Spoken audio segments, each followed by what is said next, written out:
Pagi, Pak Pasca yang terhormat dan teman-teman sekalian. Terima kasih telah hadir pada pertemuan pagi kali ini.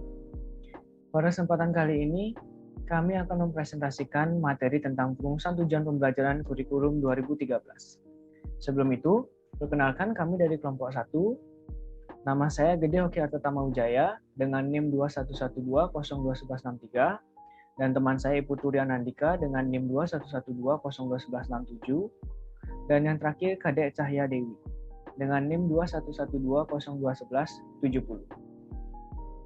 Adapun materi yang akan kami bahas yaitu pengertian perumusan tujuan pembelajaran dan perumusan tujuan pembelajaran kurikulum 2013 dalam pembelajaran bahasa Inggris siswa SMP.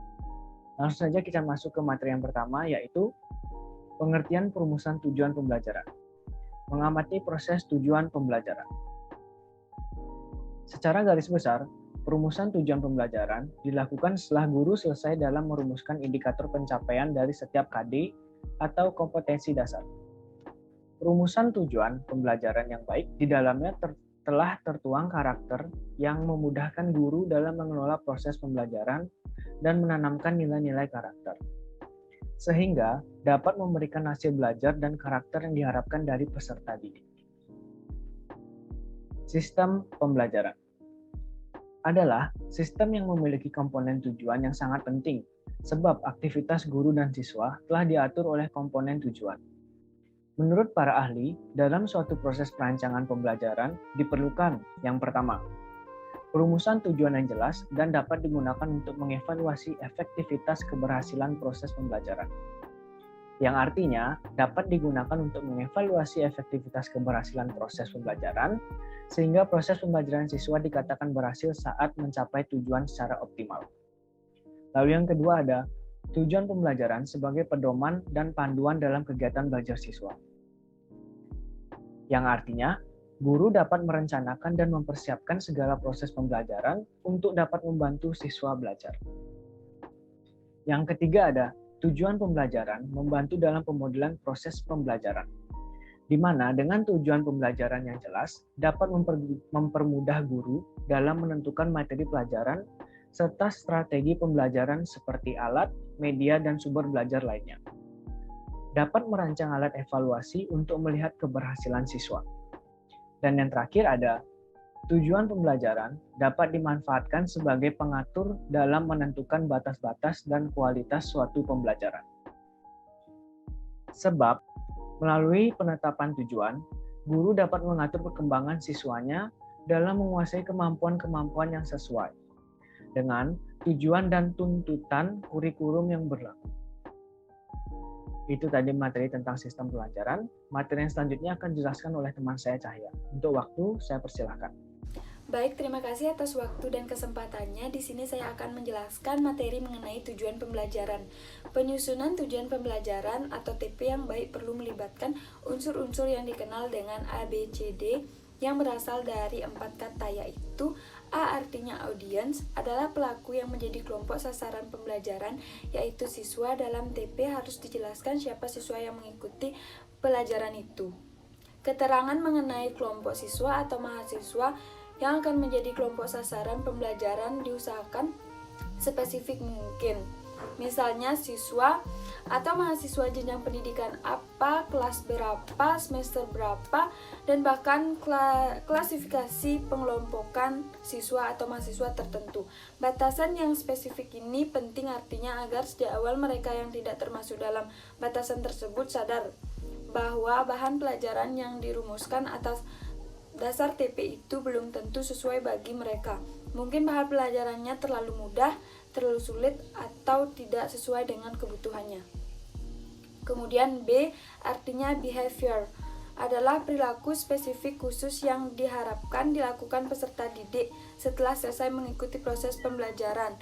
Perilaku ini terdiri atas 2 bagian penting, yaitu kata kerja dan objek. Kata kerja menunjukkan bagaimana peserta didik mempertunjukkan sesuatu seperti menyebutkan, menganalisis, menyusun, dan sebagainya. Selanjutnya C artinya condition, adalah kondisi yang dijadikan syarat atau alat yang digunakan pada saat peserta didik diuji kinerja belajarnya. TP yang baik Di samping membuat unsur penyebutan audiens atau peserta didik sebagai subjek belajar dan perilaku hendaknya pula mengandung unsur yang memberi petunjuk kepada penyusun tes mengenai kondisi atau dalam keadaan bagaimana siswa diharapkan mempertunjukkan perilaku yang hendaknya pada saat diuji. Dan yang terakhir D, artinya degree, adalah derajat atau tingkatan keberhasilan yang ditargetkan harus dicapai peserta didik dalam mempertunjukkan perilaku hasil belajar. Target perilaku yang diharapkan dapat berupa melakukan tanpa salah, dalam batas waktu tertentu, pada ketinggian tertentu, atau ukuran tingkatan keberhasilan lainnya. Baik, kemudian materi yang kedua adalah perumusan tujuan pembelajaran K13 dalam pembelajaran Bahasa Inggris siswa SMP IPM Surabaya. Kompetensi inti. Jadi ada beberapa kompetensi inti dari perumusan tujuan pembelajaran K13 dalam pembelajaran Bahasa Inggris siswa SMP IPM Surabaya, yaitu yang pertama KI1 dan KI2, menghargai dan menghayati ajaran agama yang dianutnya serta menghargai dan menghayati perilaku jujur, disiplin, santun, percaya diri, peduli dan bertanggung jawab dalam berinteraksi secara efektif sesuai dengan perkembangan anak di lingkungan keluarga, sekolah, masyarakat, dan lingkungan alam sekitar bangsa, negara, dan kawasan regional.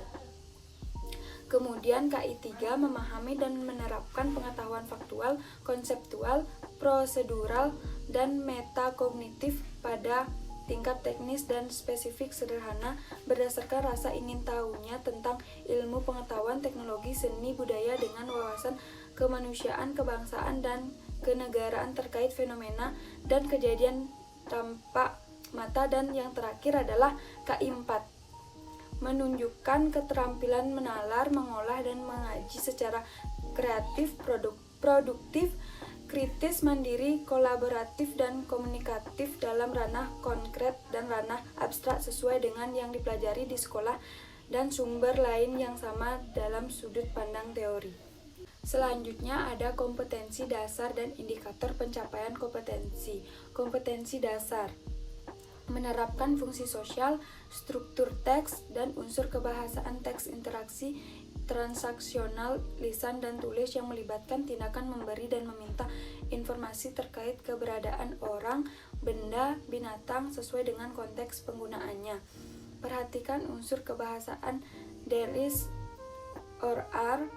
Adapun indikator pencapaian kompetensi yaitu 1. Menentukan fungsi sosial, struktur teks, dan unsur kebahasaan terkait teks transaksional, memberi dan meminta informasi terkait keberadaan orang, benda, binatang. 2.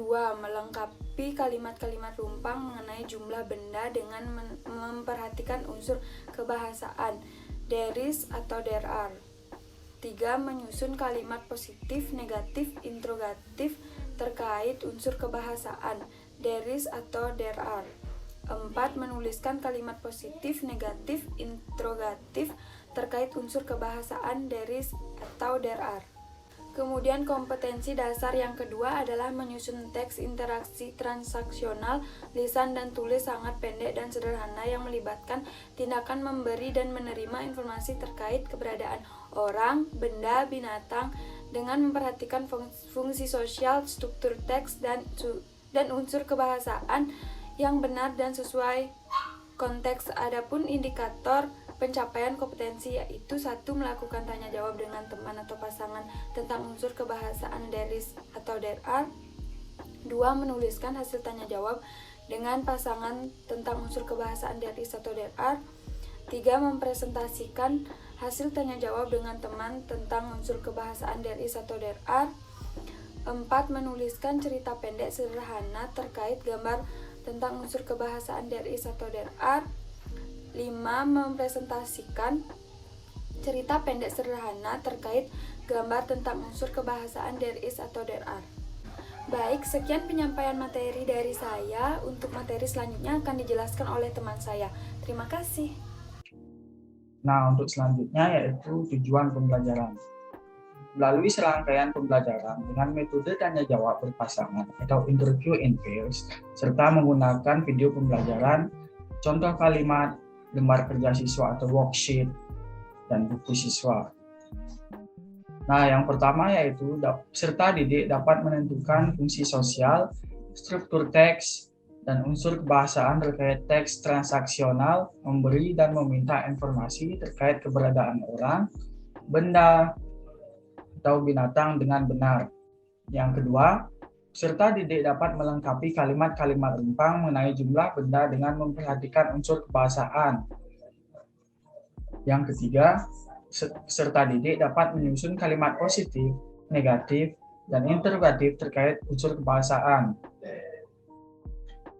Yang keempat, peserta didik dapat menuliskan kalimat positif, negatif, interrogatif terkait unsur kebahasaan. Yang kelima, peserta didik dapat melakukan tanya jawab dengan teman atau pasangan tentang unsur kebahasaan dengan percaya diri. Yang keenam, peserta didik dapat menuliskan hasil tanya jawab dengan pasangan tentang unsur kebahasaan dengan benar.